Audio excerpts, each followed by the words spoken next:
Hello again, friends, and welcome on into the Week 13 installment of Dak Watch. Each week, I'm Mark Schofield.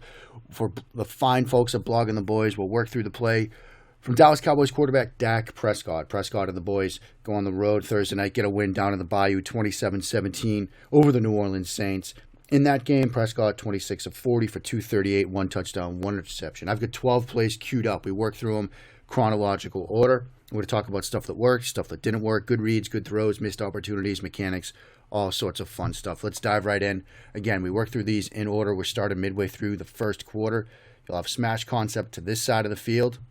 Corner route from the tight end. Receiver's going to sort of check up. You're going to have Brown on this sort of whip under here. Back's going to release to the flat. They'll have 3/2 this side, so Prescott's going to open here, come off it, doesn't like it, comes back, works this little whip under route. And it's a good read and a pretty good throw. See, opens right, doesn't like it, resets the feet. Much better with the footwork. As we spin this back through, you'll see why he comes off this, right? Looking this way, 3/2. This route's going to be having the safety with the corner getting under it. You've got this defender working to the flat to take that route away. So you come back, you got Brown on the whip under. Back's releasing to the flat. Backer is going to match that. Creates the window, and you see the feet, right? Move the feet much better with that front foot. That's something we're going to be watching after last week, and you get the nice completion. See it now from the end zone angle. Again, you'll see him, Prescott open to the right, decide to come off that, reset the feet, and make the throw. So a pretty good start. We'll take that for the first play. Now you see the situation here, 3rd and 3. Now, I love the design here, but this is a missed opportunity from Prescott because what you're going to get some vertical releases from the quad look. This is going to be a bender. I'm going to get back right to the flat here on 3rd and 3. Look at the situation pre-snap, right? No deep safety. Everybody's walked down to the line of scrimmage. You get that mug look, right? You get that mug look with both these backers down. So Prescott is thinking, this is man coverage. They might bring pressure. I got to throw this quickly and take advantage, right? Because this is all going to create traffic for this defender who's covering that route, right? As we work back to sort of the pre-snap look on this, get yourself in Prescott's mind, right? This guy's in a pass rushing stance. 1, 2, 3, 4. There are your guys. Man coverage indicators there. 2 guys mugged up. Man coverage indicator here, right? And working through this, now Prescott might think they could banjo it, they could switch it, but if they don't, which is where you start from, this is the guy responsible for Pollard covering it from depth, and he's going to have to work through, again, these vertical releases. So I like the design from Kellen Moore. I like the initial thought process. What happens, though, these 2 guys that are mugged up, they pop out to take away stuff working underneath. Still doesn't matter. Make a good throw. You will see as this breaks open, there's a window to make a good throw and take advantage of the traffic and the depth and the leverage. But Prescott sort of rushes it, doesn't throw from set base, and you get the stop. You know, he's probably thinking, look, these guys are coming. I got to get this out. We're in a, empty protection here. If they bring 6, we don't have 5. We don't have 6 to block it. We've got 5. So I've got to get this out quickly. Now what happens is these guys have popped out to take away stuff working underneath. Still, if you make a good throw from a set base, here's your defender trying to cover that from depth, get it to the outside a bit more. He's going to have the ability to catch and run here. Instead, he has to make an awkward turn to catch, and he gets stopped short. So I like the design, and part of it might be the low snap, right? Because if this is a decent snap, Prescott might catch and have the ability to see these guys dropping, and all right, I've got an extra second, I've got an extra beat to make a set throw, a good throw from a set base. But here, see the eyes drop. Now he has to come up to pick up the concept, and he hasn't had a chance to confirm that these guys aren't in his face. Instead, they're dropping. So you get a bit of a missed opportunity there. All right, let's be aggressive. Get it on fourth down. Get the boot. You're going to have receiver. Looks like the slide route. But then he's going to break vertically. And Prescott talked about this after the game. A little bit of a miscommunication here, right? Because typically on this boot, you're going to get this receiver slide route. But it looks like Lamb sees this getting covered, walled off, breaks vertically, and the two can't connect, right? Because typically he's going to come down this way. But then he stops and comes this way, gets vertical. Prescott resets, can't quite connect. And again, Prescott after the game said that there was miscommunication on this play, and that's something they're going to get cleaned up. Whether that's Lamb supposed to go to the flat no matter what, whether this was an option for him and he wasn't expecting it, that I don't know. But you see how he has to reset. Now he's under pressure. You get this defender underneath, kind of coming from outside in, and you get the miss. 3rd and 7 now, later in the first quarter. This is a great throw. You're seeing a lot of defenses using those too high looks, right? So here you're going to get a run through and this vertical here. He's going to hit this vertical. It's a good read and a good throw against this too high look. You know, because they might expect you to throw that run through. Safety vacates. Now you hit that route. And you get a nice catch and run play. You see again, you get this run through and this route here. This safety works with this. Defender's trailing this. Creates a nice little window for the read and the throw. So this is a very good play from Dak Prescott, and I like the design too, especially if you're going to see these too high looks. You get that first run or that safety splitter. Safety wants to worry about that, constrict that window. Now you get this guy to come in and replace. Good read, good throw.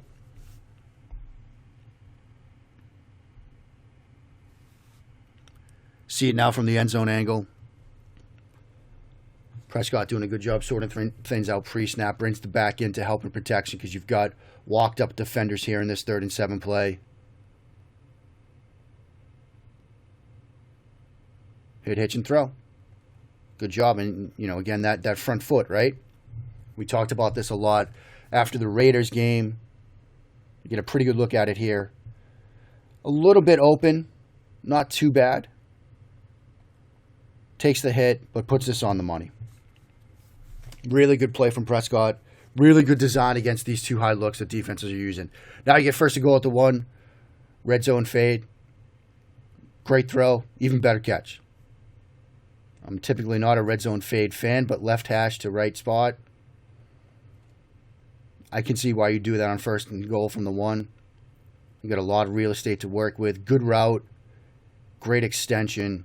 Just a tremendous play by Gallup. But Prescott puts this right where you need to put it. You know, you got to put it to that back corner. Give your guy a chance. Look, this was a route I could never throw. So I'm in awe of it. But you're also in awe of the play at the other end. From Gallup to finish that. So that's what you like to see. Now we're into the second quarter. You talk little curl route here from Lamb. Now we get a really good look at the mechanics. Because we get it from the back of the offense on the end zone angle. Timing, rhythm, anticipation, placement on the curl route. Come off the fake, hit, hitch up, and throw. And I talk about it a lot, right? Where timing, rhythm, anticipation lead to yardage after the catch. This is an example, right? Ball is out. Allows Lamb to take advantage of this little bit of separation, right? Catch, turn, make a football move. If that ball is a step or two late, you might get the catch, but you're not getting anything more. But because ball comes out on time and rhythm with good placement, you get that yardage after the catch. Here's the end zone angle of it. And again, keep your eye on that front left foot.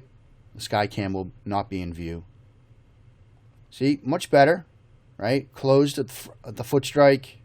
Good placement, good velocity. So the mechanics with that front foot, at least to this point, seem better than they did against the Raiders. Really like this play here. You see the too high look pre-snap. They bump the back out. You'll go slants. You're going to have an in cut here. And basically go flat. this route to the flat here, front side, back to the trip side. He thinks too high pre-snap, right? You're going to come to the slants. They actually spin it, bring his safety down, so he comes off of it. You see, they bring this safety down right here. He opens to the slant and wants to throw it, but he sees safety driving on it from depth. Comes back. Pockets move this way, so now he's going to scramble. Scramble drill rules. Good throw on the move. Really nice play. You know, and that's something you got to read out in the moment when you think you've got that slant route and you got to come off it because you see this safety driving from depth. Now, maybe he should come back to this one, but that's a back running a slant against a corner in space. Probably not the matchup you want to take. Now, if it's a linebacker out here, maybe you'll take it. So instead, you buy some time, make a good throw moving to your left. Great adjustment on the other end. You get a nice little play. See it from the end zone angle. Again, they just slide out, right? Linebacker's still here. They slide in response to it. Good throw. And speaking of good throws, this right here is a shoebox throw, as Gus Johnson would say, right? You're in the 4x1 pre-snap. Motion this guy across. All right, looks like man. The defender trails it. Shallow here. This little route right here. It's going to be two-man. Good technique from the slot defender covering this. But just a perfect throw. Just an absolutely perfect throw on third down against this look. You know, this is the route you kind of want to throw, right? This is covered from depth. This is your receiver, your guy. You want to target him. Too high look. Put it in a spot where only he can make a play. And just a pristine throw. See it from the end zone angle again. See, there's the pre-snap movement. Okay, now you've got an idea. It might be man coverage here. Guy in your face, doesn't matter. Impressive throw.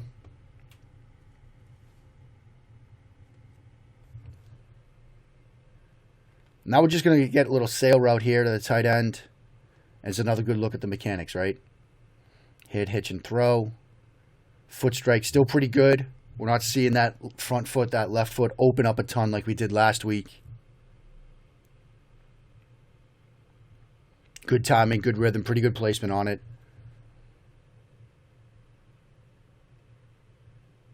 See? Kind of lose it there, so I'll spin it back and slow it down. But a much better job with that front foot. If you were worried about the front foot mechanics, he's cleaned it up over the course of a week, right? See that front foot, that front toe, much more closed, working out this way. Again, you want to be a little bit left of the target line to let that hip come through, but that's a very good ball.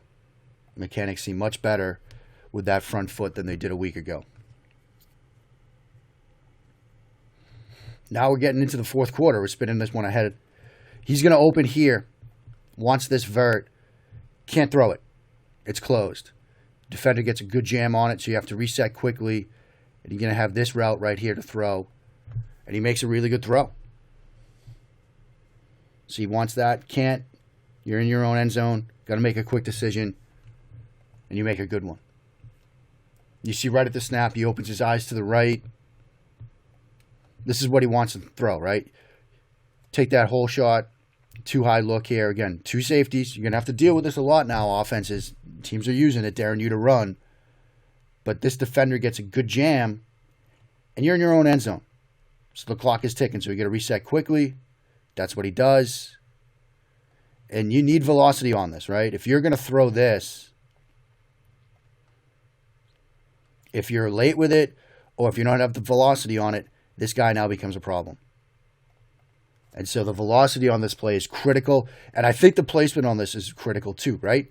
If you leave it high or try to lead him, that's a bad, bad move. You know, that's a big collision waiting to happen. If you put it low, throttle him down, protect your guy. I can't say with 100% certainty that's what Prescott's doing, but I'd like to believe it. Here you see it from the end zone angle. Again, you can see the mechanics. Work through the reads. That's a bit more open than we've seen in this game, but I think part of it is because he's working through reads, right? And he's trying to hurry this up. So we slow it down just a bit, working through reads, and he's just trying to get it out. So maybe the placement is due more to the fact that he can't fully drive into this because of the pocket, but either way, it works. Now we get 3rd and 7. This one, they show single high. This is the pick. They show pressure, and you've got this safety over here. So you're thinking pre-snap, right? This is single high. They're going to bring pressure. And this is a similar concept to what we saw earlier in the game, right? Where you're going to get this run through, vertical, vertical here. He thinks he's going to have single high, and he'll have this route. Never sees this guy coming back because they end up basically going to a Tampa 2 look. You have a linebacker running with it, and he's got pressure at his face. So he has to move, and I don't think he ever sees that they're moving this back to a too high look and dropping him. Right, so he hits here. He sees this guy. Now, maybe he should at this point think, okay, well, he's out here. You're not playing single high from there, so there's got to be somebody coming. But now you get some pressure in the pocket, has to climb a bit. And this defender is now getting under it. And you get the interception. So I think he just missed it. Now there were some cues there that, okay, you're probably not playing single high outside the hash with your single high safety. I know it's trips, but you're probably not doing that. So something else has to be happening here.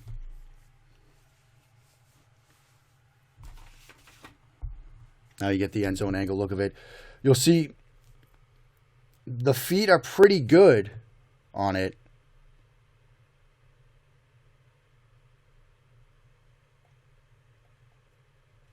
You know, that front foot, that path is pretty good on it. It's more the read of it. He just doesn't see that safety dropping. So a bit of a miss there. Last play we're going to look at, another miss. He's going to open to his left. Not like the look. Come back here where you're getting sort of a vertical. And then this out route. And he really loads up to throw this. You'll see it more on the end zone angle. And just misses it.